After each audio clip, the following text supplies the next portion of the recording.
Welcome in, guys, and today I'm going to talk about the Timberwolves trading away Rudy Gobert from Utah, and then in return Utah get multiple draft picks from this year's draft, and to get some draft picks for 2026 and 2027.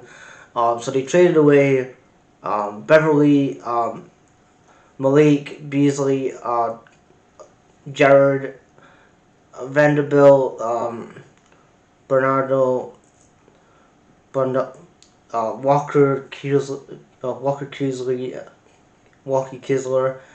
and a fourth round pick to Utah, and the swap round in 2026 for a 30-year-old Rudy Gobert, a defensive center in Rudy Gobert. When the league is all about offense, offense wins you the league. Yes, you need defenders and whatever, but it's offensive. This is not 1980s, 1990s fucking defensive basketball where we're going like in the Jordan era when it was all defensive.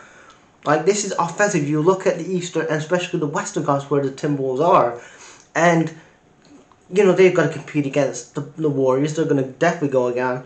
The Heat, not the Heat. You got the Lakers. I know they're a bit in the transition in a minute, but they're going to be back again in the next couple of years. You have the Mavericks as well. You have the Suns. All offensive. They all play offensive. And then you've got Rudy Gobert, who's a 30-year-old again. You've traded away a 30-year-old. I know that some of these draft picks are not ready yet, but you could build a team around some of these guys, and you can start for the future. Look at Boston, for example, the Celtics. They had a lot of youth in their team, but they had, that youth in their team slowly developed, and then they got themselves to their first NBA Finals since 2010. So, again, build for the future instead of going for the here and now, because, again, Rudy Gobert is not the now. Like, if you want to go for the here and now, go for Kevin Durant. Like, you know what I mean?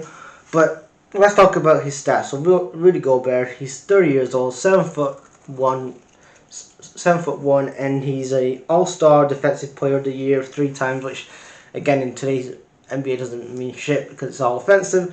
And you look at, like I said before, the Warriors and other teams, they play down the lanes, and you see Wiggins, you see a Poole, you see whoever. Like, this guy, to me, Rudy Gobert, he just does dunks and three-pointers. Again, he's very one-dimensional, which again is not good for modern NBA. You need to be, good defense, kind of good defensively, but more good offensively, because the league's fast-paced. But his stats for the 2022 season, he had 15.6 points, he had 14.7 rebounds, and he made 2.1 blocks. And then, in my opinion, build around Anthony Edwards, which I have his stats in a minute. You'll have Anthony Edwards, who, again, played 72 games last year. His MPG was 34.3, his PPG was 21.3, and his points, he had about 1,533 points last season. His rebounds were 343. He had 275 assists, and he had 105 steals. Also, you have Jalen McDaniels that you can build around, Noel. So again, like, this trade, nobody wins in this trade apart from Rudy Gobert and his big fat contract. It's just bad all around.